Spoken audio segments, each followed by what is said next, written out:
All right, well, good morning, everyone. Thank you for bearing with us as we manage our technical difficulties. So hello and welcome to Valparaiso University, Dr. Martin Luther King Jr. celebration. We are excited that you are here to celebrate and learn with us. My name is Kim Frank, and this is Wendy. We will be co-hosting this event today. Today you will hear from several speakers examining different aspects of race. Today's presenters will begin to explore racial insensitivity and injustice, which comes in various forms and affects all minority groups. We'll be taking a few minutes between each presenter to engage in a reflection on your own, as well as a quick break. We will then hear from our featured speaker, Reverend John E. Jackson, Senior Founder and Senior Pastor of Trinity Unity Church of Christ in Gary. He will be followed by a question and answer period with all of today's presenters. So we encourage you to please save any questions you may have for that time. So without further ado, I'd like to introduce our first presenter for the day, Teaching in the Hood by Elly Walsh-Rock. She's a 2017 alumni of the MSeed program at Valparaiso University and a 7th grade science teacher at Ferguson Middle School in the suburbs of St. Louis, Missouri.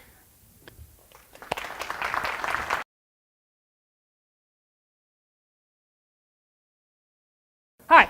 So my name is Elly Walsh-Rock. I'm a 2017 alumni of Valparaiso University, and I graduated with a degree in education, and I started teaching. Ooh, I should probably page forward. We'll see. Oh, awesome. Great. And I teach in Ferguson.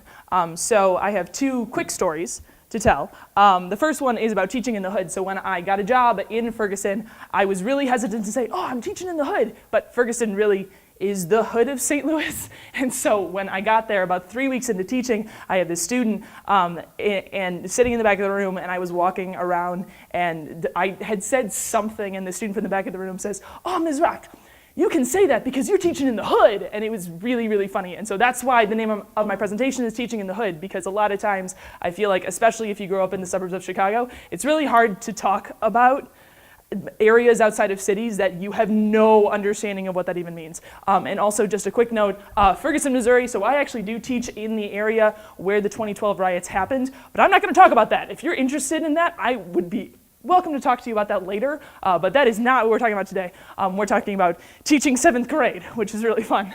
So this is the way I set up every day in class, so I thought I would start this way. And the very first thing I wanna point out is you have homework. So your homework is that you need to tell one person something who did not come today, something about whether you learned something here or at the convocation or at the welcome. You have to tell somebody something. But I also have a question. So because I believe in participation and total participation, I have a question. What do you think the graduation gap between urban and suburban schools is? And this is not a rhetorical question. I actually want people to raise their hands. So what do you think the difference in urban and suburban graduation rates is? It is huge. 70%? It's less than that. It's less than that. It's less than that. This is good. This is good. We're going down.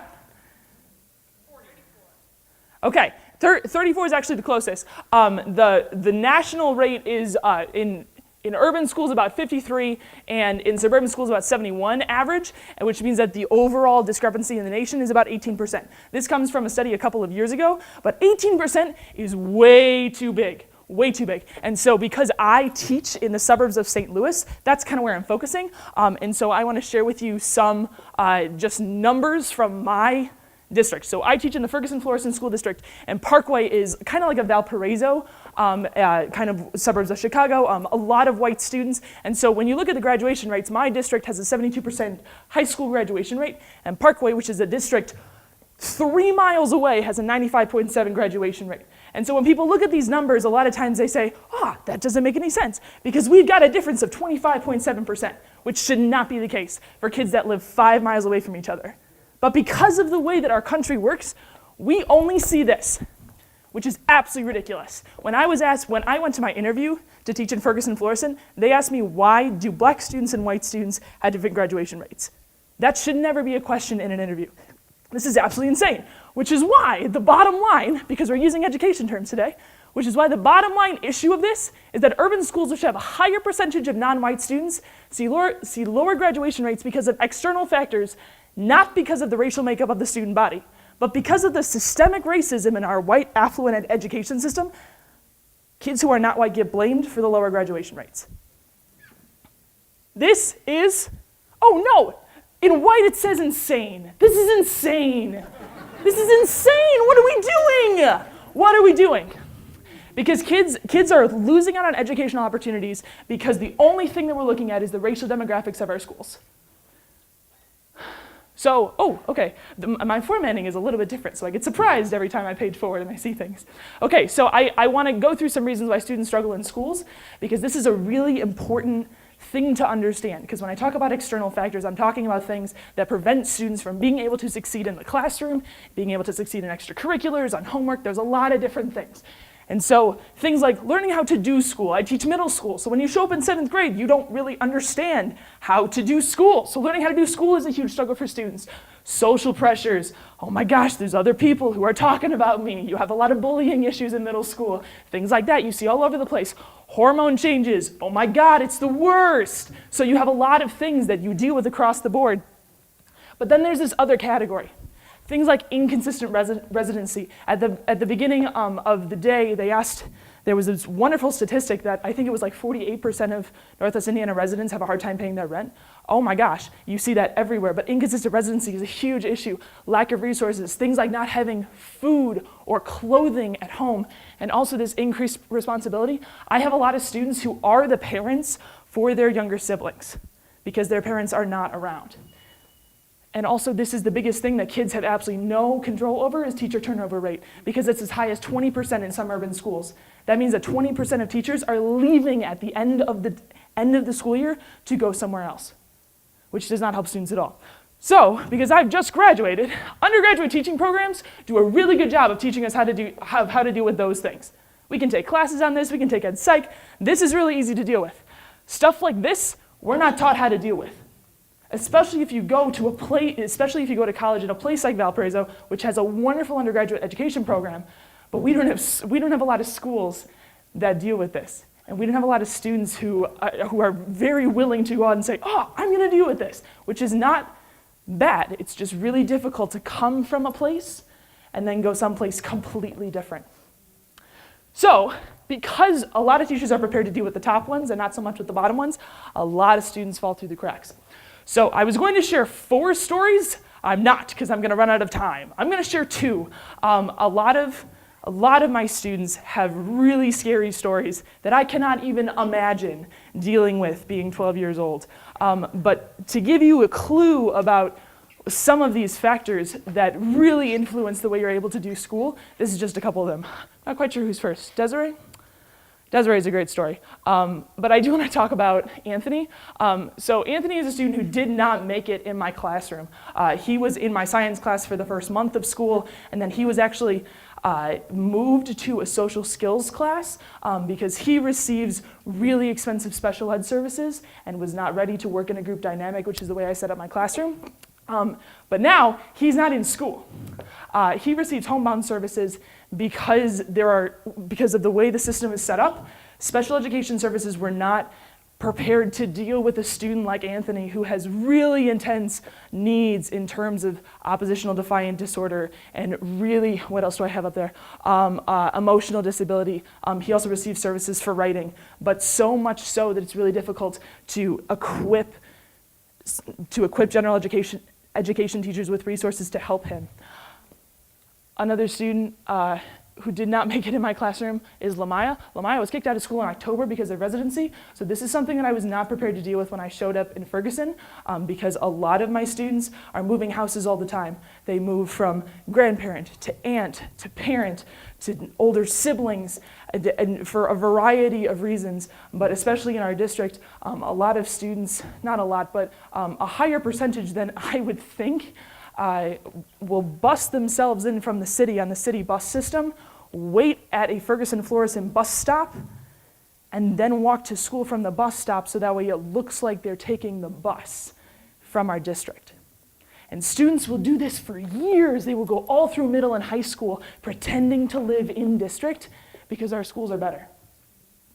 And this student got caught. So this student, for a variety of reasons, got caught with got caught doing this and she got kicked out of school. But the issue with this that I had never even thought about until this occurred is that when you get kicked out of school, when you get kicked out of school in one district, you're not automatically enrolled in the district where you actually belong, which means that this student, I found out she missed about 3 weeks of school. She's in 7th grade. She missed 3 weeks of school because she was not automatically enrolled in the correct district, which is insane.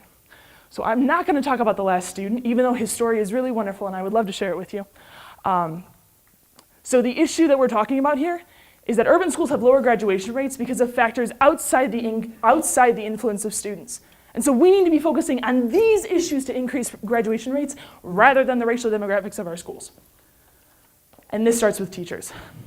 So the short way we fix this problem is we put undergraduate content knowledge, which a lot of undergraduates have, and then put diverse field experiences. So a lot of colleges tout the ability to be able to do this, but you really have to have diverse field experiences, and then you will be prepared to handle teaching in a lot of these different situations. And up here are the names of all of the students. So I just shared 2 stories with you because you have to have this experience in order to be able to do that. If we do this, we have teachers in education who have degrees in education instead of suburban education. Because when I showed up in Ferguson, I was there for 3 weeks before I realized that my degree was not in education, it was in suburban education. And the last thing, I promise, the last thing. So when students are truly supported by teachers, graduation rates increase, more students go on to college, attendance goes up, suspension and referrals go down. We know this to be true because you see this across the country.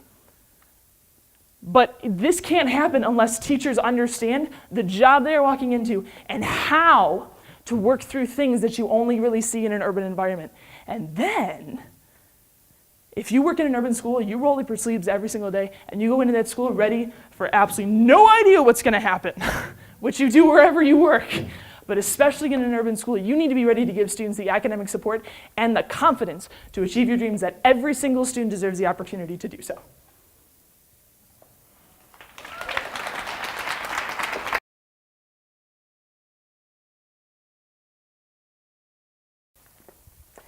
Hello. All right, so the title of our presentation today is titled Listen Up, Stories Matter. We at the Welcome Project believe that our first-person story collection is a unique way to capture a variety of experiences within the community. Typically at the Welcome Project, we employ the Center for Civic Reflection style of facilitation.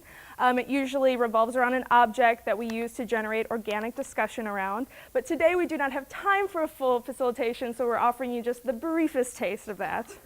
So as an overview of what we're doing today, we're going to play for you 2 stories that capture 2 different perspectives on life within the community. In between these stories, we're going to ask you a quick question just for you to reflect on what you've heard.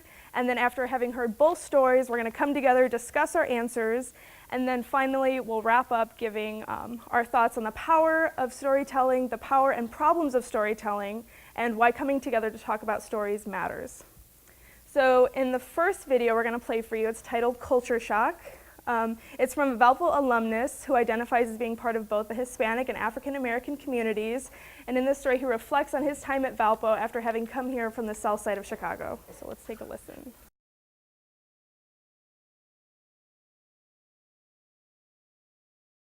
I came here by chance, actually. I was supposed to be going to, I'd gotten into Northwestern and I was thinking about going there, but money had changed a lot of things. And I was also supposed to go to University of Wisconsin on a full scholarship for my poetry and music, but my dad had gotten a little ill, so I wanted to stay closer to him. So I chose this school. I chose Valpo without even coming to visit. I came here for like 5 minutes at an orientation, but I had to leave really quick for a show. So like, first time I experienced Valpo was the first day I moved in, and I tell you, it was a culture shock to see all of this. I never grew up in a city like this, and I've never been in a, in a place that's, it's not like faces. You don't have like faces around you. I grew up in a predominantly African American environment and predominantly Hispanic environment, so not having like faces and not having people you can relate to was very difficult. And then just the things that you considered norms, you realize aren't norms for other people. I understand what it means to be poor, and I understand what it means to struggle, and I understand what it means, like, $5 is all you have for 2 weeks. I understand like those things. And this one girl was in Social 101 class, and she said you know, poor people are just lazy in my eyes because, you know, they don't, they're just not working hard enough. There's opportunities around. That opened my eyes to say, wow, I'm in the wrong freaking place because they, you know, and I have a long way to go with a lot of people around me because they don't even understand anything. So what I'm sitting here chatting, and it made me not trust a lot of people, so I'm sitting here chatting with you, and you probably think, you know, don't understand why I'm poor and don't understand why I don't have, you know, many things, or understand my culture. When the police pulled me over my freshman year, officer, and it was on campus, and I was on my way to the gym to play ball. It was probably like 8 o'clock at night, and I didn't have my ID on me. I left it in my room, and you know, first he didn't think I went to the university, and like he didn't really have a reason for pulling me over. He just you know, looked around the car and then eventually tried to find something. I think he said like there was a exposed light underneath my car or something like that. Some BS light, didn't make sense. And but yeah, he started talking to me. He was like, you know, do you go here? It doesn't look like you go here, blah, blah, blah. And he said, you know, he was asking about my vehicle and like, you know, how I got such a nice car, you know what I mean? And surprised about it in a lot of ways. And really just bothered me and didn't give me a ticket or anything, and never really, you know, gave me a concrete reason why I was pulled over. Getting pulled over by the police and, you know, them telling me how nice of a car I had. The reason why I bought such a nice car, even I had worked really hard throughout high school, and I got a car because I needed something to get around. Public transportation isn't reliable.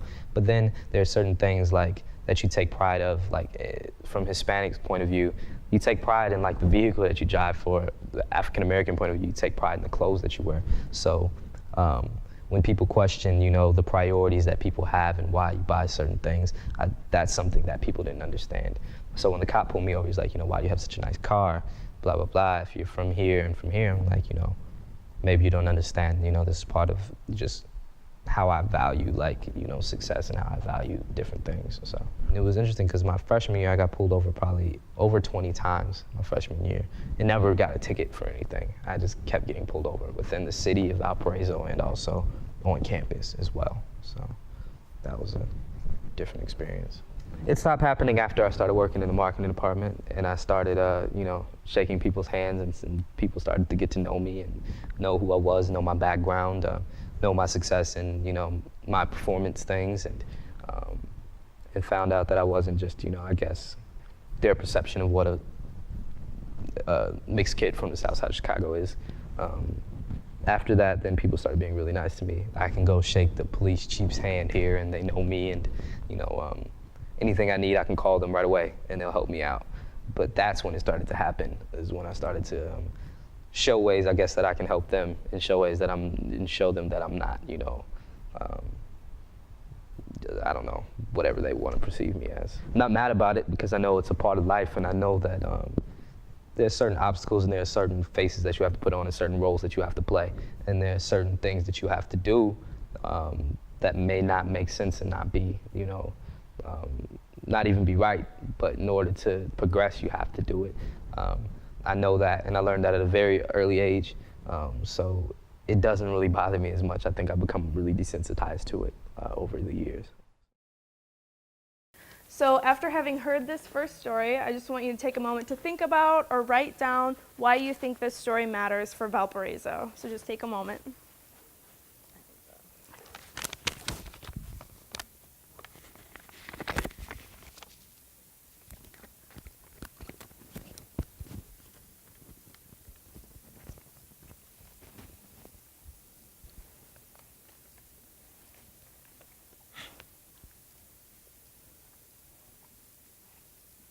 Next, we're going to listen to a story from a different perspective. Here, the storyteller discusses the racial divide between black and white students and the limitations of not seeing the world outside our own lives. They did this experiment in the 1960s that was with baby dolls. It had to do with all the little elementary school kids, and they would have like a white baby doll and a black baby doll, and they would like ask kids questions about them and stuff. It was really shocking to a lot of people how much the African American children favored the white baby dolls and thought the black baby dolls were bad. And then they recreated this experiment like recently. They had like a little spectrum of like, it was the same picture but of a person but with different skin tones, ranging from really white to really dark. They would ask those little kids like, okay, now can you point to which one you think is the good child? Can you point to which one you think is a liar? And it was like the same results. It was just, really good. I don't know, for me, a lot of white privilege is just what you don't have to think about, what you don't have to see. And that's the privilege of not having to realize that there's a racial problem. There was an article called The Inevitable Knapsack by Penny McIntosh. It's a really short article. It's like a great introduction to realizing that you have privilege. And she describes it as carrying around an invisible knapsack. And so she just lists off the top of her head the things that she can think of, the ways that she's privileged just like on a daily basis. I can go around places and feel safe. I have the opportunity not to go through quote-unquote dangerous areas. I have the option to just not see so much stuff, and going into like a job interview, I never have to worry that they are going to have prejudice against me. I guess the biggest thing is just realize how little you know and like how limited your own experience is if you have white privilege. Because you see things through this very tunnel vision because society has set it up where you don't have to see so much. So I think the most important thing is to realize, A, you're never going to have those experiences that so many other people have because you never have to, you never had to, and people just won't treat you the same way. So I guess the most important thing is to realize that you have to listen to people and not just listen to what they're saying but believe what they're saying. Because people will just say, that's going to happen. The cops aren't racist anymore. People don't do that anymore. Everything got solved with civil rights, so we don't have to work on it. And you're just an angry minority person if you're saying that, because obviously that kind of thing doesn't happen. I don't see it happen. I don't know people who I would have to believe, people I'm related to, or I don't know people who I would have to take seriously that have said things like that. So I don't have to believe you, so I don't have to deal with, how I'm complicit in this system, and how I am fine when the cops pull me at work, because I'm a white female. Usually if the cop's male, not going to see me as threatening in the least bit. So I'm like the least likely demographic to get a ticket. And I've only been pulled over twice ever, and I've never gotten a ticket. And so it's like, I benefit from that. Why does this story matter for Valparaiso? Now that you've listened to both stories, please take a minute and turn to your neighbor and share your responses.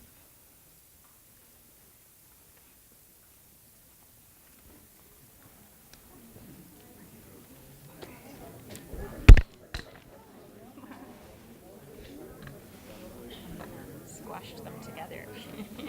Yeah, I did.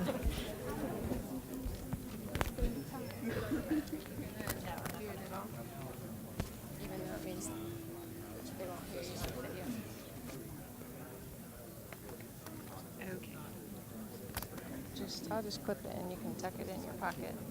Okay. It's probably picking us up right now.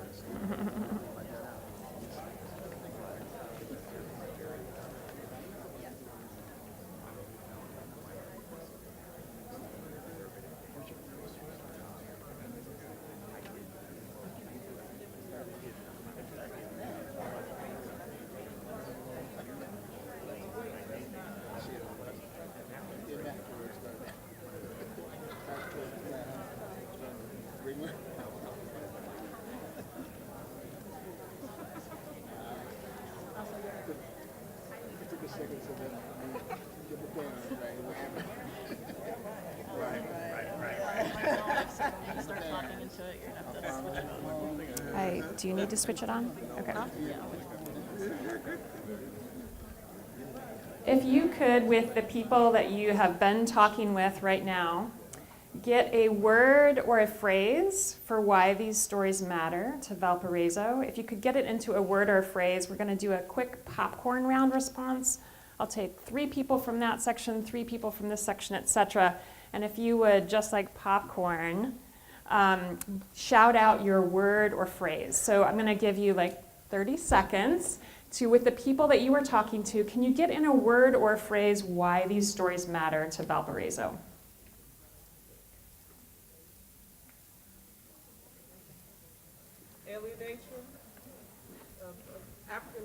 female student alienation and harassment immediately after arriving could turn into fatigue and exhaustion because they've been asked so many times and stopped so many times. And once an officer senses that, he wants to be defensive, and then he could become aggressive. And if he's aggressive, that brother could have been dead 24 times ago. Thank you. Word or phrase? Social awareness. Great. Word or phrase? Truth and personalization. Truth and personalization. Word or phrase? Why these stories matter? Relevant. Relevant. Word or phrase? Why these stories matter? I think the image of the university and its impact on recruiting Okay, students. great, thanks. You say popping the bubble. Popping the bubble. Word or phrase from over here? Yeah, Dina. Change can only come about with discussion. Change can only come about with discussion. Okay, thank you. Just a reminder again that at the Welcome Project, the facilitation practice we usually do would be after every story, we would have a 30 to 45-minute discussion, trying to really understand the experience from the storyteller's perspective and then think about why that matters for our community. If you are interested in something like that happening in a classroom, if you're a teacher, or if you have boards that you're a part of and you would like some discussion to happen at your community boards, please contact us and we can set up a time to come and facilitate a conversation either around a story by a student. We also have a collection project in Northwest Indiana, so we can talk about Northwest Indiana community relationships too.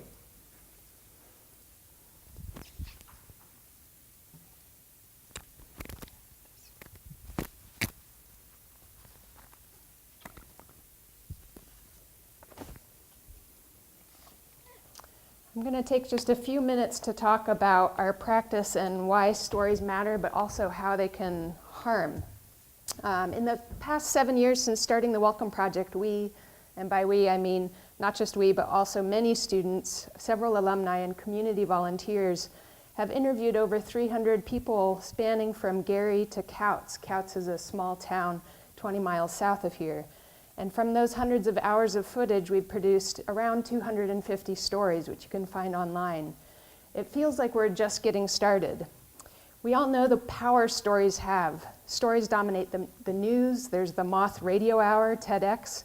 Reality TV is like one never-ending story gone wrong. We can't seem to turn away. Stories are what keep kids and adults up past our bedtimes. We love them. But at the Welcome Project, we've been thinking a lot about whether or not they are intrinsically good. Biblical scholar Philip Davies writes, quote, "Stories are never innocent of point of view, plot, ideology, or cultural values. We tell stories of the past in a historical context, looking at the past from a particular point of view, the present. We cannot be objective, neutral observers. Our views of the past are also affected by our geographical, political, and social location," end quote. Anna Louise Keating in Transformation Now describes stories that reinforce status quo. Quote, "Status quo stories contain core beliefs about reality, beliefs that shape our world, though we rarely, if ever, acknowledge this creative role. They reinforce worldviews that normalize and naturalize the existing social systems, values, and standards so entirely that they prevent us from imagining the possibility of change. Status quo stories inoculate us into believing that the way things are is the way they always have been and the way they must be," end quote. Consider, for example, pull yourself up by your bootstrap stories that we in the United States really love. We identify with because, yes, each of us has experienced hard times, and we want to believe that with effort, we can not just make it through, but somehow come out stronger, and maybe even better, richer. Or stories of the underdog, the lost cause, where you fight a losing battle for the sake of principle. Consider, for example, the recent stories circulating about Robert E. Lee that makes it seem as if monuments of him are about time and tradition, as if the monuments have been there since the Civil War. That time and tradition are reasons to preserve and protect the monument, when in reality, most of these monuments were created 50 years after the Civil War, in the 19-teens and 20s, when states were enacting Jim Crow laws, and again in the 1950s as a backlash to the civil rights era. Or that General Lee was a hero, not just because he fought the lost cause, but because he abhorred slavery. In a letter he wrote that slavery was, quote, a moral and political evil, end quote. But part of the story that's left out, that he goes on to write, quote, I think it, however, a greater evil to the white man than to the black race. And while my feelings are strongly enlisted on behalf of the latter, my sympathies are more strong for the former, the white race. The blacks are immeasurably better off here than in Africa, morally, socially, and physically. The painful discipline they are undergoing is necessary for their instruction as a race, and I hope will prepare and lead them to better things. How long their subjugation may be necessary is known and ordered by a wise, merciful providence. Their emancipation will sooner result from the mild and melting influence of Christianity, end quote. Not to mention, he was a slaveholder, he beat his slaves, and he would not trade captured soldiers, white and black alike, because the captured Southern black soldiers were not soldiers but property. Jan Assmann, a German Egyptologist, considers how history and myth interconnect. He writes, quote, history turns into myth as soon as it's remembered, narrated, and used, that is, woven into the fabric of the present. Memory is not simply the storage of past facts, but the ongoing work of reconstructive imagination. Even now, what does it mean to bring this story forward on this day to mostly northern, mostly moderate and progressive audience?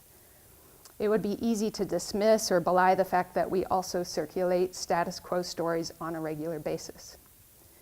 And the story is only half of the question, half of our work. It's also about the listener, the one who hears the story and who interprets it. Reverend Dr. Mitri Raheb, a Lutheran Palestinian, reminds us, quote, the one who interprets the story assumes power. The one who dominates the story makes it his story, her story, literally creating history, end quote. Neither the storyteller nor we get to control the listener and the interpretation. We're surrounded by these ethical questions, and although we do have a method, we don't have a firm answer. We collect any and all stories, those that disturb the status quo and those that are status quo, and most of them actually fall in between. We aim to offer a chorus of voices in concert and discord with each other. The stories come into conversation with each other. When it comes to interpretation, what we can do together is make a place where reflection on that interpretation can happen. Through the conversation practice developed by Dr. Elizabeth Lynn's Center on Civic Reflection, we put the stories into conversation not just with other stories, but with us, our campus, our communities, and across and between communities, people from all walks of life who listen to and reflect on the stories and their experiences together, who open up to seeing their own interpretation as it forms. And those conversations shape not only those participants, but our Welcome Project process as a whole. We question, we continue the work, and we continue to question, and we continue to work. We know from doing this work and how people's stories and the conversations we've had have shaped us and changed us, that it's important to stay with us. Thanks.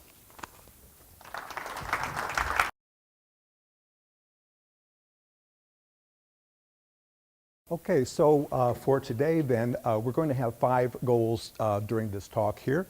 First is to develop a visual metaphor for becoming a white ally. Second, to learn about the racism to ally continuum. Third, to understand the characteristic of a true anti-racist ally. Fourth, to identify the steps needed to become an anti-racist ally. And then with the questions for reflection that I'll share at the end here, to apply these above to your life here at VU and elsewhere as well. And I think you're going to find this ties in well to actually both of the previous presentations. So we're going to watch just a few seconds of a video to warm up the topic here.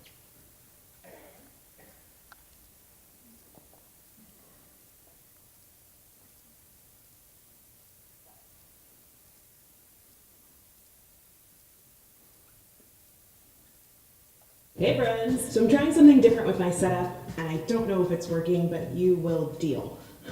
Imagine your friend is building a house, and they ask you to help, but you've never built a house before. So it'd probably be a good idea for you to put on some protective gear and listen to the person in charge, otherwise someone's gonna get seriously hurt. Look, I'm helping! It's the exact same idea when it comes to being an ally. An ally is a person that wants to fight for the equality of a marginalized group that they're not a part of.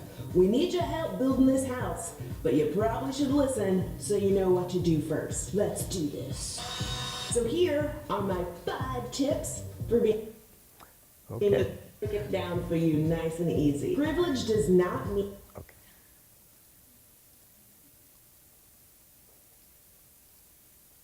And we'll come back to these 5 tips a little bit later on in the talk here.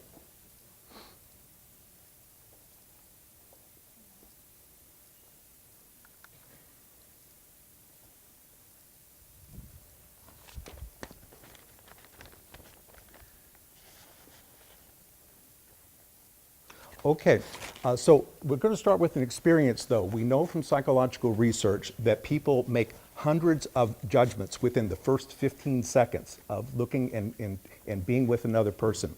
So what I want you to do in turn is take 15 seconds and in turn with 3 different people, look at that person, and as you look at that person, just be mindful of what stories might come up in your mind about this person. So let's go ahead and take the next 45 seconds, 15 seconds, one person, then another person, then a different person, with race as the filter. So go ahead and let's start now. Look at the person, just watch what thoughts come to your mind about what story you tell yourself about this person. Go.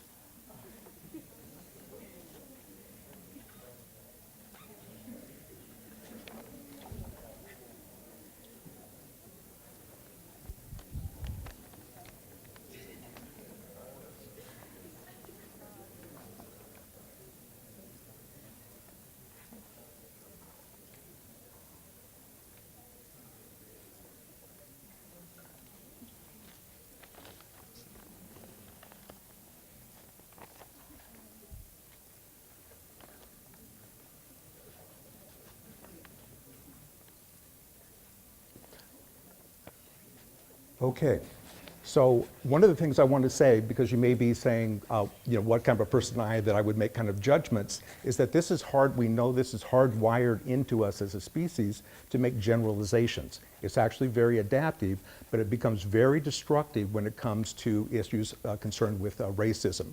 So this is the diversity iceberg here, and what it kind of suggests is that if you look at race, the number one thing people kind of make judgments on is appearances, and had you had the opportunity to interact and not just look, you would quickly be making judgments based upon the behavior and the practices you could see of the other person, like how they're dressed would be a practice, behavior might be what they might say. But what you see with the diversity iceberg is that there is a huge amount of things going on below the surface for both you and the other people. There's perceptions, there's beliefs, there's experience, core values, and attitudes, and these are shaped over the lifetime, and each person in an interaction brings this to the table with them. Now here's the second metaphor to look at. This is a moving stairway. And as you think about moving stairways, all of you have a lifetime experience of being on moving stairways. And you know there's different ways you can be on one. Sometimes you go ahead and stand on one. Sometimes you go ahead and walk on one, you move a little bit faster. Sometimes you run on one, you move really fast, like you're for the airport and you're running low on time. But occasionally, I think this probably be true for everybody in this room, there's probably been times when you walk backwards against that moving stalkway. And if you think about that lived experience, what you'll know is that all 3 things, standing on the moving walkway, walking on the moving walkway, running on the moving walkway, are all easy because you're going in that direction. What's hard is to go against the moving walkway. That takes a lot of effort. And this is from Tatum, and this will form kind of an analogy for what we're going to be talking about today with becoming a white ally. So Daryl Wing Su is a counseling psychologist. He's been one of the leaders in the world in multicultural psychology. And what he did was he took Tatum's model and then applied that to say there was a continuum there. So there are active racists who are those who believe white supremacy and walk forward very quickly. And if you think about University of Virginia this summer, there was a lot of people that fall under this particular one. They're running on that sidewalk that's moving forward because society still has the racist walkway moving forward unless it's going to take a lot of effort from a lot of people to change that. Secondly is unintentional racists. These are those who are strolling oblivious to the direction they are taking. So those are people who maybe, just didn't, went along, didn't actively participate in Virginia, but were kind of along with it or believe that there was a story. I think we heard certainly from the president about both sides kind of having merit. In terms of the non-racist side, they're those who choose not to walk at all. So they're on the sidelines, but they're not doing anything. These are people who are just standing on the walkway, but because the walkway is moving forward, they are moving forward along with it. Racism is continued. And it's only with anti-racists there, those who are moving in the opposite direction or attempt to disrupt the movement of the belt. And that's kind of where we're at on that. Now, what I'm going to cover now, Daryl Wing-Sue then goes into a number of characteristics of white allies. And what I'd like to suggest to you is this is a very high bar. And Daryl Wing-Sue, counseling psychology is a field that values highly issues of cultural competence. But I think the perspective he shared, which I agree, and I know I fall short of this, certainly personally, is that it's very hard to be at this level for that. So here's the characteristics. They have a demonstrated nuanced understanding of institutional racism and white privilege. They enact a continual process of self-reflection about their own racism and positionality. Thirdly, they express a sense of responsibility and commitment to using their racial privilege in ways to promote equity. They engage in actions to disrupt racism and the status quo on micro, that means local, immediate, and macro levels, perhaps policies, organizationally, and so forth. And they participate in coalition building and work in solidarity with people of color. And lastly, they all inevitably encounter resistance from other white allies. So there's a person that you all mostly are not familiar with, given that you're at the university here, but his name was Walt Reiner. And he had affiliation with the university a very long time ago. I think most of you know about Hilltop House, which is located over here by the law and building and so forth. But Walt Reiner was single-handedly, and then formed a group, single-handedly responsible for really moving the needle somewhat in this community of Valparaiso. Valparaiso is still a very homogeneous community when it comes to persons of color. It's still a very white community, but it used to be almost completely white. And what Walt Reiner and his group did was they would go ahead and they would provide support to bring people of color, particularly African Americans, to the community and to help them support them being kind of successful with that.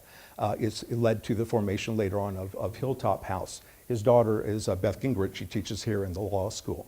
And so Walt Reiner marched in the marches in the 60s. He did this. It was a lifelong commitment for him. And there was a lot of resistance from the community of Valparaiso for the work that he and the group of him was doing. So I think he's a good example in my mind. And there are many, I think in the room here too, but he was a good example of someone who truly met this criteria for being kind of a white ally. So if those are the criteria, and one of the questions is going to be, where do you think you are at the end here on this racist to anti-racist continuum? Or if you're judging if you're a person of color, how do you know? Do you know many white allies or not, and what do you look for? But Daryl Wing-Sue suggested that there were some steps that could be taken. So first is becoming a white ally is a monumental task with internal and external challenges. The word there is monumental. Becoming a white ally means developing an awareness of whiteness and white privilege and overcoming many obstacles that discourage social advocacy and justice. And I'm going to talk about white privilege in a minute. White allies are not only non-racist, but also take on an anti-racist identity that walks the walk. And the transformation to developing cultural competence and becoming a white ally is more than a cognitive or intellectual exercise. Another counseling psychologist who has worked in this field is Janet Holmes. She just says two big things for white allies. The number one is whites, for the most part, are oblivious of their racial identity. If you're from a non-dominant culture, you're very typically aware of your racial identity. And this is the starting point, she says. And then secondly, white individuals should develop predictions of likely reactions to racially charged issues. We mentioned Ferguson, I think, in the last one. You have the O.J. King trial. You have the police violence. And you typically get racial differences in reactions. So going back to the video here, there are 5 tips that the young woman said. Understand your privilege, listen and do your homework, speak up, but not over. You'll make mistakes, inevitably, apologize for them, and being an ally is a verb. Here are 3 websites that have some very good suggestions. I'm here at Valpo, Stewart.Cooper at valpo.edu. If any of you want me, I'll send this slide to you so you can kind of get some ideas. And I'd like to say this together as a form of maybe moving on the needle here. So we're going to just say this: be the change you wish to see in the world. Ready? Be the change you wish to see in the world. Okay. So as you get onto this reflection then, the three questions that you might contemplate is: where did you think you were on the active racist, unintentional racist, to non-racist, to anti-racist, ally continuum when you walked into this presentation today? Now that you learned more about what it truly takes to be a true anti-racist ally, where do you see yourself now? Or if you have other people, you want to talk about other people, that's fine. And what steps can you take now and in the coming weeks to make personal progress in moving forward on becoming a white ally, both on and off campus, because it's a lifelong verb. Thank you.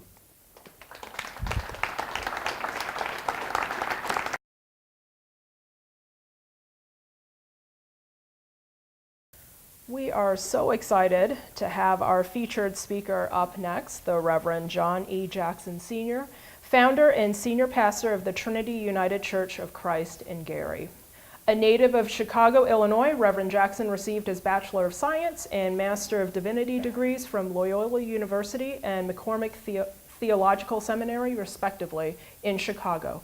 Under the leadership of the Reverend Dr. Jeremiah A. Wright, Jr., Reverend Jackson served as the associate pastor to men's ministries and the premarital counseling program at the Dynamic Trinity United Church of Christ, TUCC.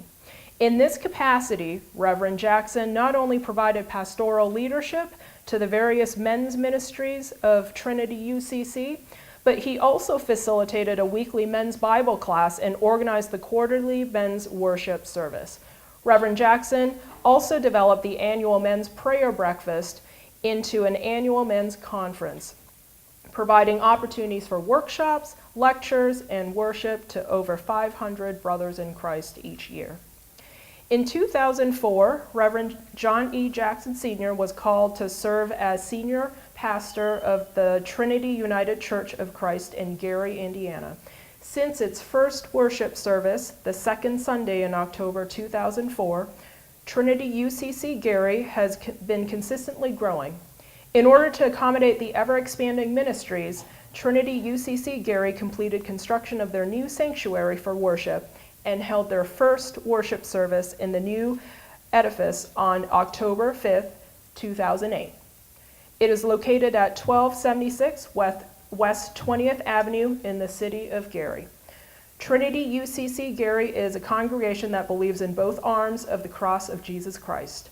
The vertical arms stretch toward heaven to receive Holy Ghost power to reach out into the community through the horizontal arms and do the work of Jesus Christ. The motto of Trinity UCC Gary is, "We are not just another church, but we are a culturally conscious, Christ-centered church committed to the community." Without further ado, please join me in welcoming the Reverend Jackson.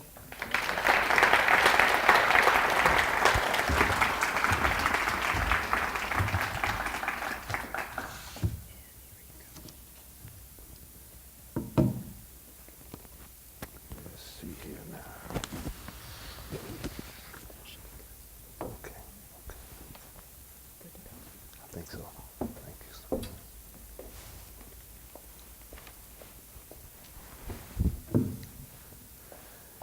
Thank you so much. I am extremely honored to be here on this day.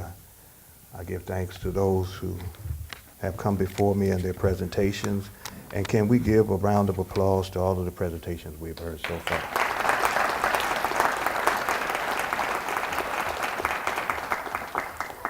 And again, I am thankful for the invitation and thankful for those who right now are laboring to make sure the IV and all that, the AV stuff and all of the help. I said IV. I'm going to use my time today to do a little bit of all that we have heard, in particular the why stories matter. I really believe in storying, knowing a person's story, and knowing a group of people's story. And so we're gonna do that. But because we are here, because of the drum major for peace, Dr. King, I'm going to use a number of quotes to be kind of guidepost for us today, because we are here because of a man who gave his life for liberty and freedom in this country. I want to start out with a quote from Ralph Ellison, however. In 1970, in an article in Time magazine, Ralph Ellison wrote these words: "Since the beginning of the nation, white Americans have suffered from a deep uncertainty as to who they really are. One of the ways that has been used to simplify the answer has been to seize upon the presence of black Americans and use them as a marker, a symbol of limits, a metaphor for the outsider.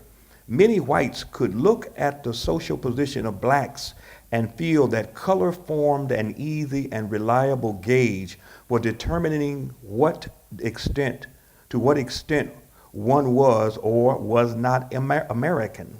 Perhaps that is why one of the first epithets that many European immigrants learned when they got off the boat was the term nigger. It made them feel instantly American. But this is tricky magic.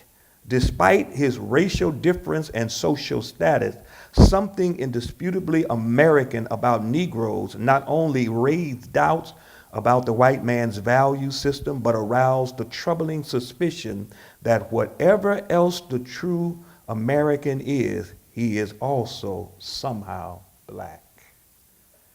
In 1903, in his historic book called The Souls of Black Folk, W.E.B. Du Bois wrote these words: "The problem of the 20th century is the problem of the color line." And I would like to add, in particular in math, when you don't solve a problem, you still have a problem. And so the problem of the 21st century is the color line. 50 years ago, the Reverend Dr. Martin Luther King Jr. was assassinated for trying to address the problem as stated by Du Bois of the color line. Race matters. In his book, Why We Cant Wait, which documented the campaign in Birmingham, Alabama, King pointed out that many white Americans of goodwill have never connected bigotry with economic exploitation. They have deplored prejudice but tolerated or ignored economic injustice. For instance, redlining of black and brown communities where lending institutions refuse to lend in certain areas. There used to be, and I grew up in Chicago, and this was prevalent, there used to be in many lending institutions large maps on a wall, and there would be a red line drawn around certain communities, and those communities would not get loans. In fact, the federal government participated and was complicit in this type of economic deprivation. After the Great Depression, the federal government started insuring home loans, and 98% of those home loans went to white Americans, as the feds refused to insure black Americans' home loans, almost assuring that no matter what gains came from the legislation after 1963, that black people would never be able to catch up because of the wealth that had already been accumulated by white Americans. Race matters, y'all. King wrote toward the end of Why We Can't Wait these words: "One aspect of the civil rights struggle that received little attention is the contribution it makes to the whole society. The Negro, in winning rights for himself, produces substantial benefits for the nation. Just as a doctor will occasionally reopen a wound because a dangerous infection hovers beneath the half-healed surface, the revolution for human rights is opening up unhealthy areas in American life and permitting a new and wholesome healing to take place."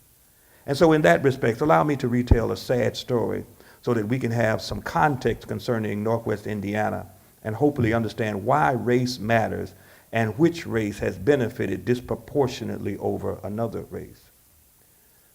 It was about 1964. A. Martin Katz was elected mayor of Gary, Indiana. There are people in this audience right now who can tell this story with the nuances that are needed for you to really get a passionate picture of what happened. I'm giving the skeleton because it will also help us see how race matters. Martin Katz was elected mayor of Gary, Indiana, and word came to him that the population was decreasing in Gary, Indiana. So in around about 1965, Mayor Katz commissioned a special census to be taken of the city. The results came back. Now, it was a special census. The results came back, and he refused to publish them. He refused to publish them because the results are not what he wanted to see. As we have seen, somebody is always going to leak information, as we have seen in these last days. Always somebody's going to tell. And the results were leaked out, and it showed that the population of Gary was decreasing. And the reason it was decreasing is because Mayor Katz was the first Jewish mayor. And a lot of white people in Gary did not want to be in a city that was run by a Jewish person. White flight started with the first Jewish mayor. That's important in telling the story. So in around about 1967, Mayor Richard Gordon Hatcher is elected the first black mayor of Gary, Indiana. In 1968, he takes office. White flight increases tremendously in Gary, but it didn't start there. Not long after that, certain state elected officials, one of which district was Gary, went down to Indianapolis to push through legislation to create a new town out of a cornfield, Maryville. The problem was that they wanted to incorporate up to the buffer zone of Gary, and state law prohibited any city or town incorporating up to the buffer zone of a second-tier city in Indiana. There was first-tier city, which was Indianapolis. Second-tier cities were many other cities, and then there were third and fourth-tier cities. The buffer zone was a 2-mile radius around second-tier cities, and it was there so that those cities could expand. When these state elected officials went downstate to push for this legislation because of white flight, and they wanted to create space for the white folk that were leaving Gary, Indiana, it is a little more than just leaving. Why would you want to incorporate up to the buffer zone of a city? And this is south of Gary, Indiana. Because what you're saying is, we don't want you to grow. And we want to be a block from you growing. And so the problem was you could not incorporate up to the buffer zone. So they began to write legislation that would allow them to do that. The problem number 2, you can't write legislation just for one city. You have to write it for all cities. How do you get around it? Because they didn't care anything about any of the other cities. Keep your buffer zones. We just don't want Gary to have that southern buffer zone. So how do you get around that? Well, you write legislation that does not directly say we're saying this for Gary, but you describe it in such a way you can get around it, obfuscate it. And so the legislation was written so that it said any second-tier city where the Little Calumet River runs through it. We know who you're talking about. The legislation passes. Maryville becomes, by state law, a town in 1971. Also with that, South Lake Mall is being built. And businesses are leaving Gary. One in particular, Sears. Sears in the downtown district of Gary. One of the anchor businesses. And anchor businesses mean that a lot of smaller businesses are able to thrive because of the larger business. And Sears announces that they are going to leave Gary. Mayor Hatcher and a delegation from Gary go to Chicago to Sears headquarters to talk to the executive and make a last-ditch plea for Sears to stay. They get into the office and they begin to talk with the executive. They asked them, are you leaving because the store is not making a profit? The executives say, no, profits are good. Are you leaving, secondly, because of shrinkage? Shrinkage means theft. You know, there's a lot of theft going on. The executives respond, oh no, This store is doing better in that area than most stores in the nation. Then the question is, well, why are you leaving? And the answer was this.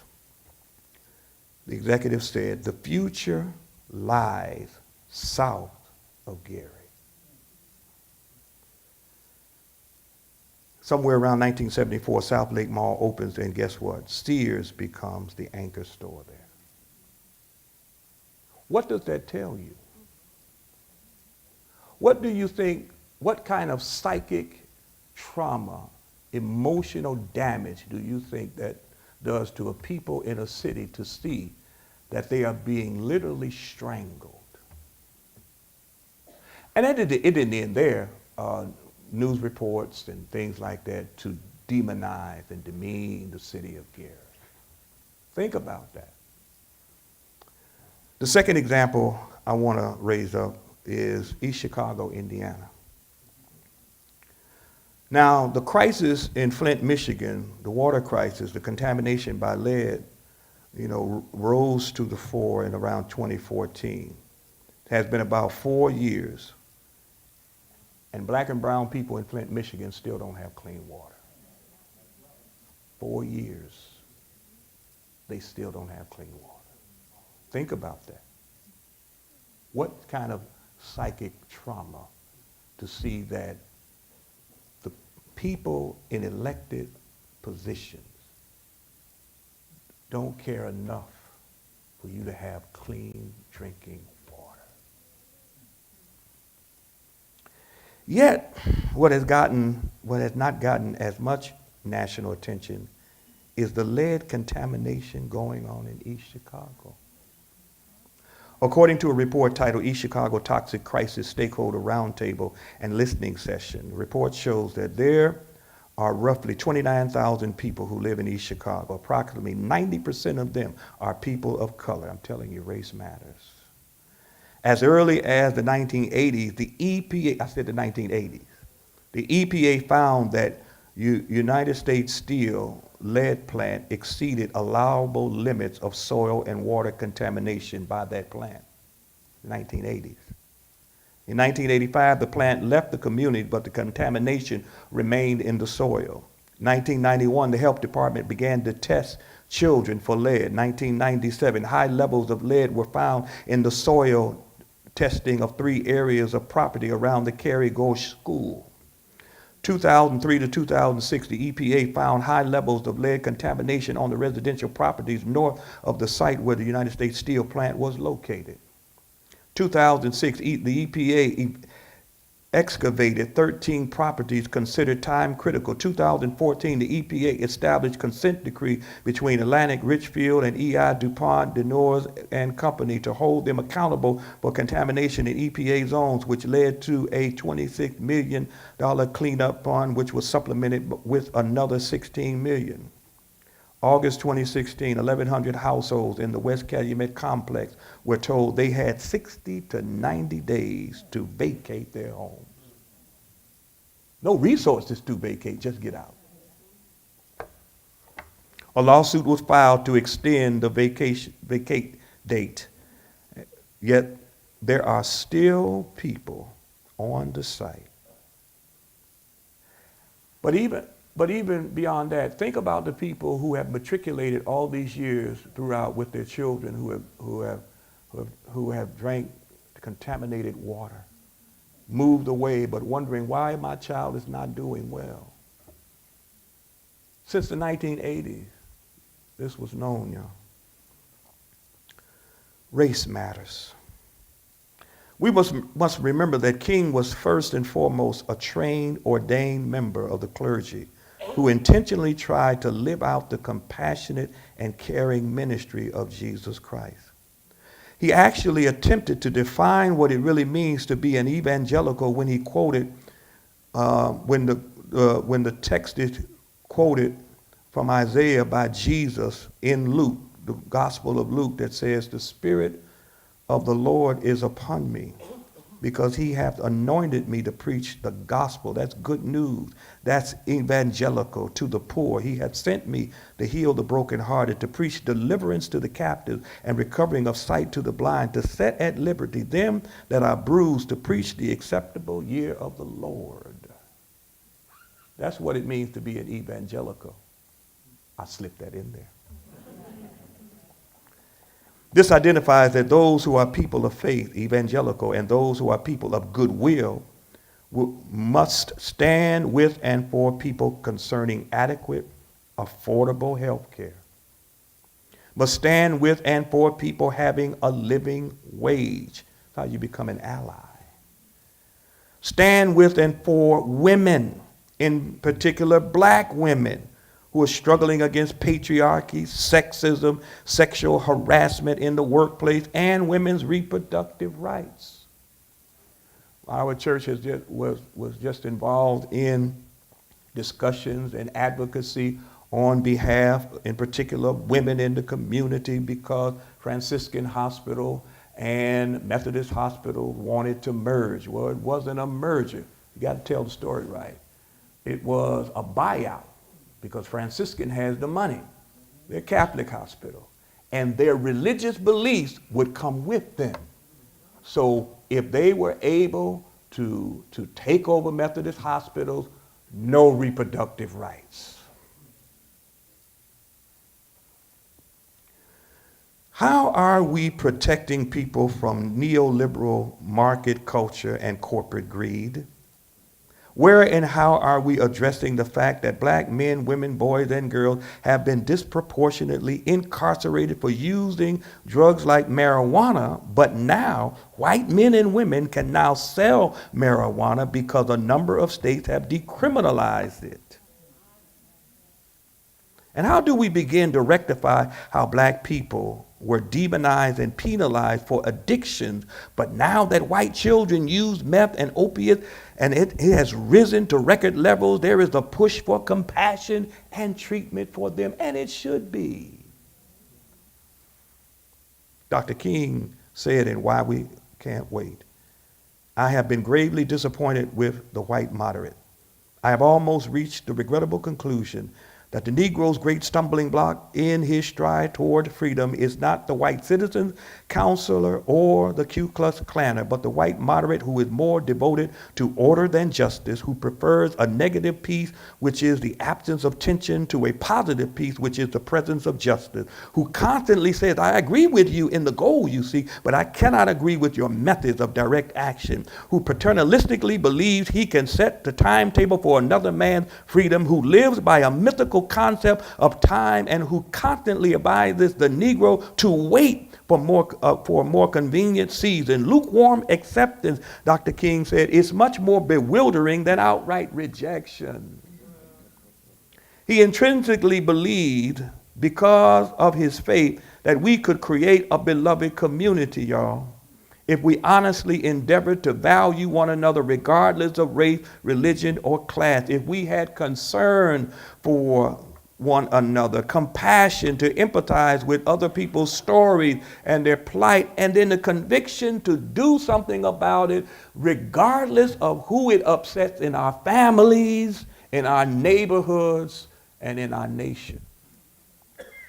That would mean that if you really believe life is sacred, then you cannot continue to cover for the impolite, insulting, vile, and vulgar rhetoric that has been coming from the Oval Office, that demeans segments of people as coming from S-hole countries and should be taken out so that more people from Norway can be brought in. Who said, and who also says that Mexicans are rapists and drug dealers and criminals, Nigerians should go back to their huts in Charlottesville, said that the good people who were spewing that vile hate speech, they were good people. And where do we stand on this tax bill for a party that specifically rewards the wealthiest persons and corporations while adding to the debt, which has opened up the next move, and that is to cut what you pay into from your check, Social Security, Medicare, and Medicaid. And so King said in Why We Can't Wait, no amount of gold could provide adequate compensation for the exploitation of the Negro American down through the centuries. a price could be placed on unpaid wages. We cannot continue to put party affiliations, race identification, or class associations above enhancing the quality of everyday life for the ordinary people. Finally, King wrote at the end of Why We Can't Wait, human progress never rolls in on wheels of inevitability. It comes through the tireless efforts of men and women willing to be co-workers with God, and without this hard work, time itself becomes an ally of the forces of social stagnation. Race matters. I hope these stories stimulate something. I hope they stimulate thought and heart, because when the two get together, that is a force that cannot be defeated. Thank you.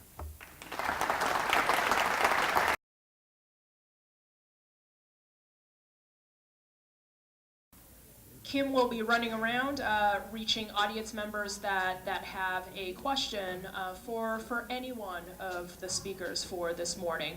So if you could raise your hand, and we will try to get to all of you in the time that we have allotted, and then we'll just kind of pass along the mic to our speakers, whoever needs to be answering questions. All right, so let's get started.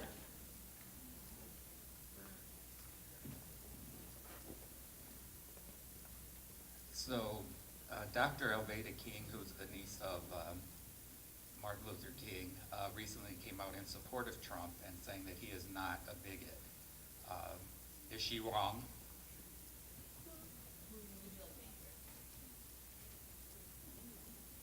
Yes. Wrong, okay. Yes, she is wrong. Would black unemployment being the lowest it's been in 17 years would that be a good news story at this point? It's much lower than it ever was under President Obama.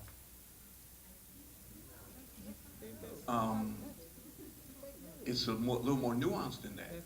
So you have to go into the community and see that the numbers don't belie what the reality is. So that trickle down has not really reached the urban community. I'm assuming you all vote Democrat for 40, 50 years. How has that helped you? How's that helped you as a person economically who, and to bring the races together and move forward? And are your communities that much better under them?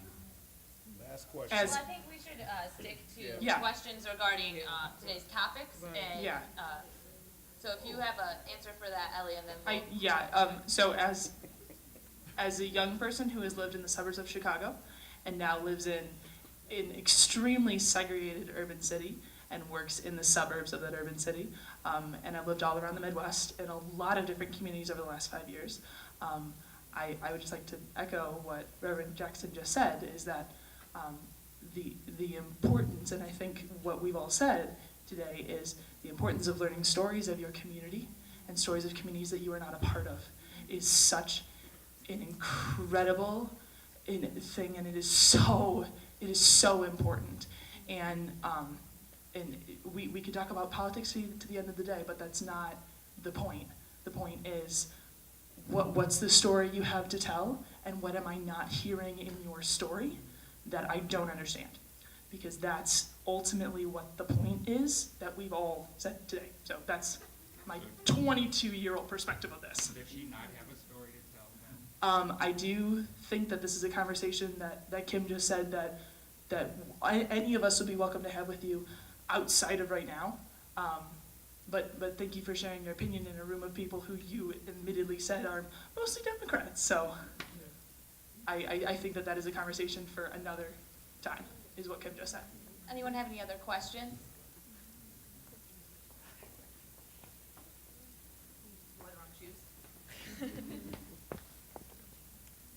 I would love to hear the perspective of Teacher Rock in regards to how children are processed into special education programs. That is a fantastic question. So the quick minute of this is a lot of times on student, I'm not familiar at all with charter and private schools, but the way it works in public schools generally is teachers will say, hey, I'm noticing a trend in your academic success or your work in class or your work with other students. And then they get tested in a variety of different ways for many, many, many different things, different kinds of learning disabilities, emotional things, mental health things, based on what the teacher has noticed.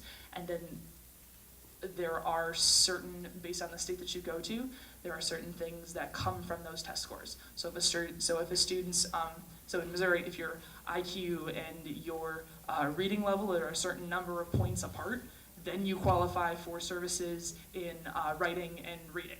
And you can have your test read to you, or you can do it on the computer, or things like that. But that's the way students kind of get put into special education, but there's not enough money for special education services. So it can say, when you go to school, oh yeah, you should receive services for this thing. And then you don't really receive services for that stuff because the money just isn't there. So that's how students get put into the programs, but the institution of that is a little bit different. Does that answer your question? One little piece, are the tests that they use for measuring where the child is standardized on suburban school children? There's a good base of literature that suggests that many of the tests that are used are standardized more for the dominant population, and that therefore they're culturally unfair and have an adverse effect on persons that aren't a member of that. There are tests that are better at that, and so it would be a matter of which tests are being used. Thank you. Thank you both. Reverend Jackson, I know you spoke on redlining. Also I think another term is gerrymandering, and I know that only comes around with the census, which I believe is every 10 years. Do you think there's any other ways that possibly that could start bringing funding to the inner cities for education and also general welfare? Other ways to bring resources to the communities. Well, it kind of dovetails on a gentleman's comment about voting. I hold both parties complicit in the disadvantage of people of color, both parties. And so that one way is that we have to be more informed and educated about persons and what they can do. One of the forums that we try to have at our congregation in between election time is not just voter registration, but voter education, where we try to get the job description of a mayor, a council person, a state representative, so that people can see what the job description says, what they can and cannot do, because people make promises that they can never make oftentimes. So one way is a more educated voter. The other is we really are going to have to look at co-ops and coming together in a co-op to help one another financially. So I think I think your question is really on point. We have to look at some other ways to do that. I think those are two.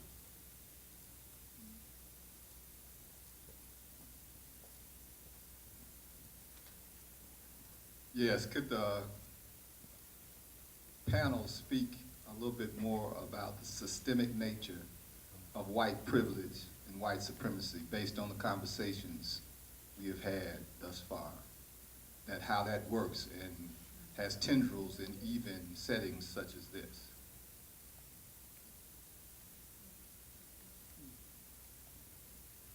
Great question, brother. Great question. Can the story people answer that question? I would love to hear from you. I mean, I have the microphone in my hand. I don't know how well I can answer it. Greg, can you just rephrase it one more time, or repeat it one more time? Oh, I can get to you. Can the panel speak to the issue of white privilege and white supremacy based on the conversations we've had thus far? Can you give some examples and details on how the tendrils of white privilege and white supremacy even meet such groups as this, even on such days as this? How does that work? That white supremacy and white privilege offers itself up even in settings such as this.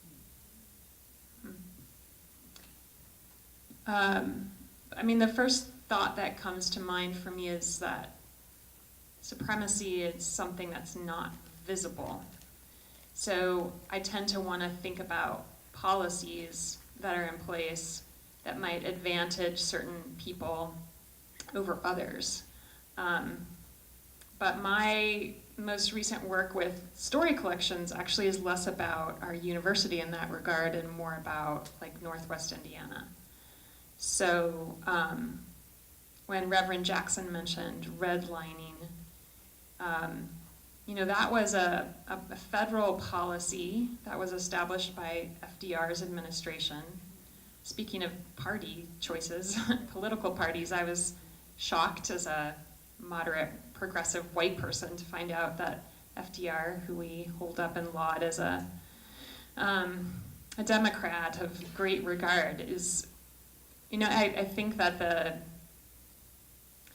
the well-being of the person, the goodness of the person doesn't preclude these kinds of actions and decisions that end up hurting people.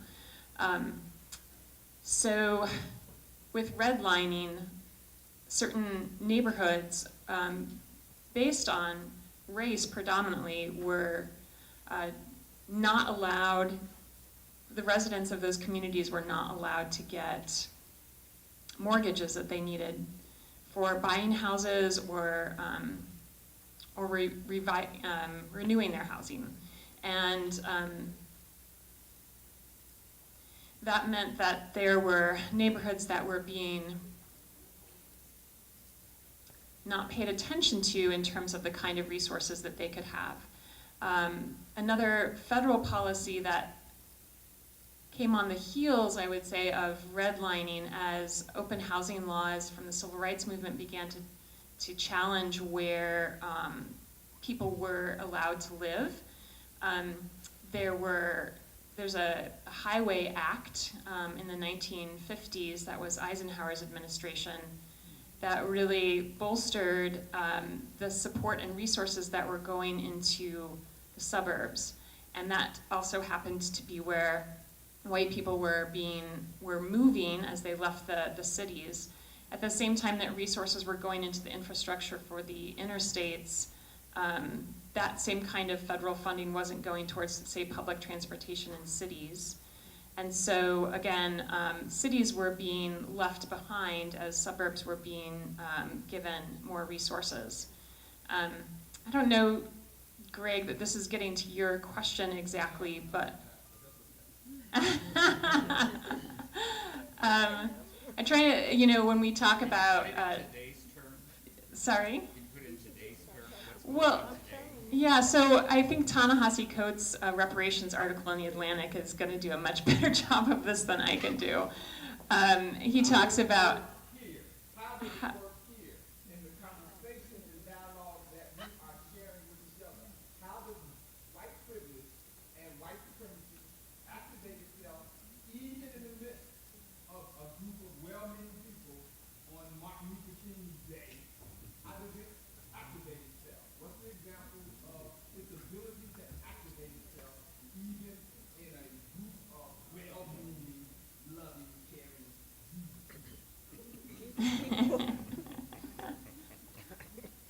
Go ahead, Jessica.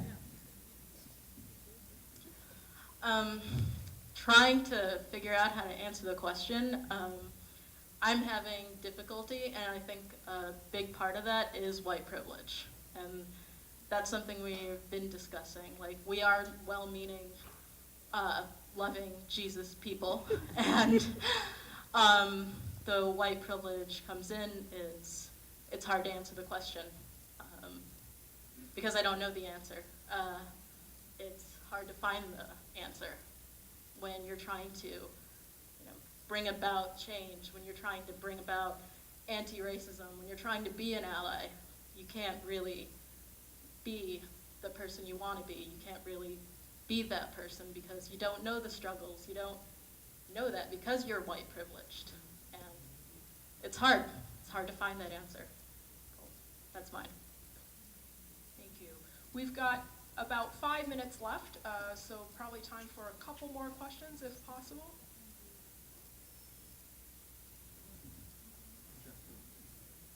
I don't want to interrupt that last question because I think that's a really good question.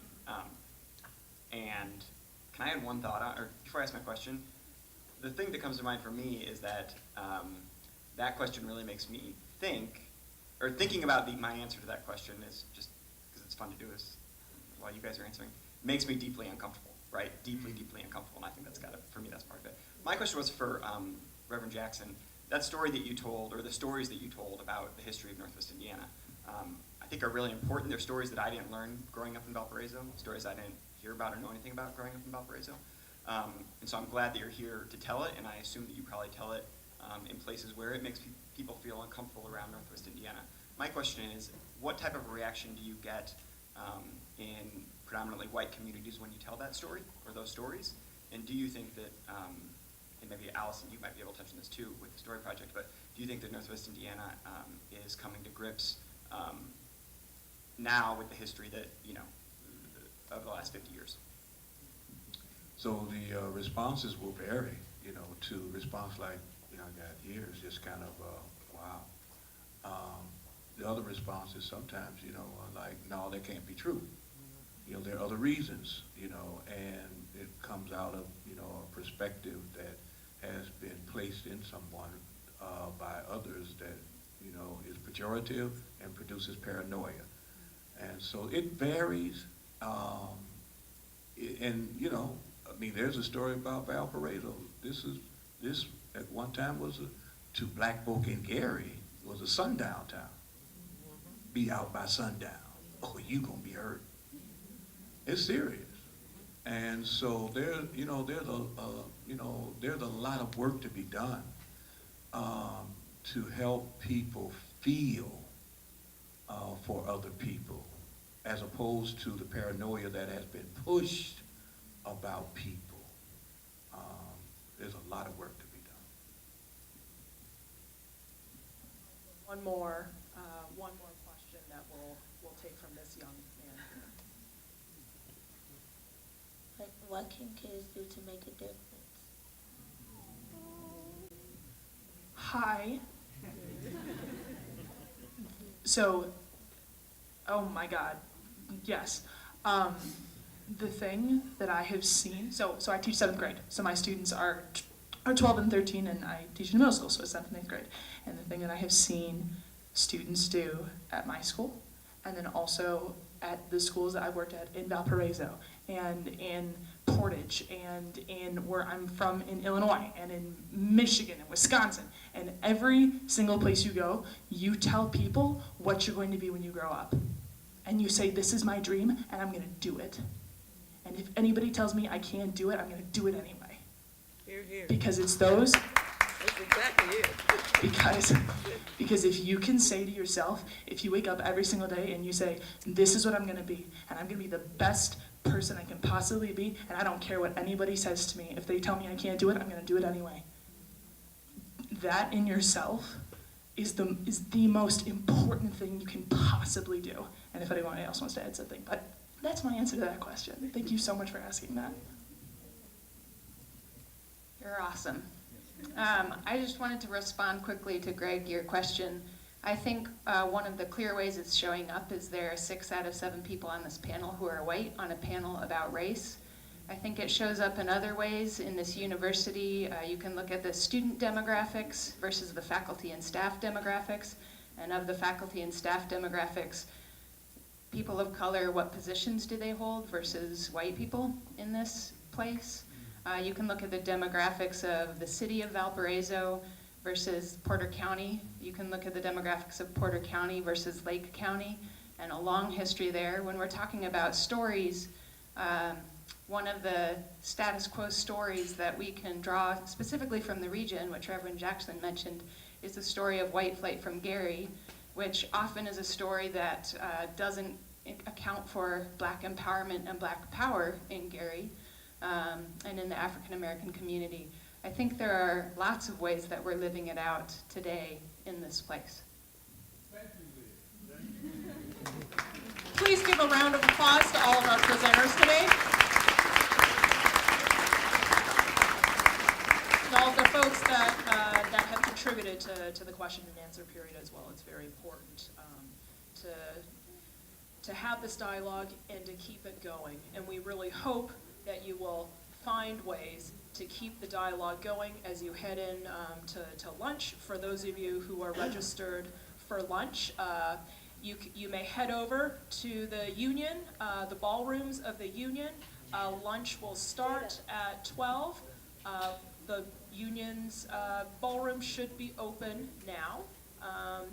And please don't forget about the experiential aspects throughout the day and later into the evening as well. So sorry. And I know I'm not a college professor. I know I'm not a college professor, but I did give homework. And so everybody has to tell somebody something that you learned this morning or elsewhere in the day, but you all have homework, so please do it. Yes. Thank you.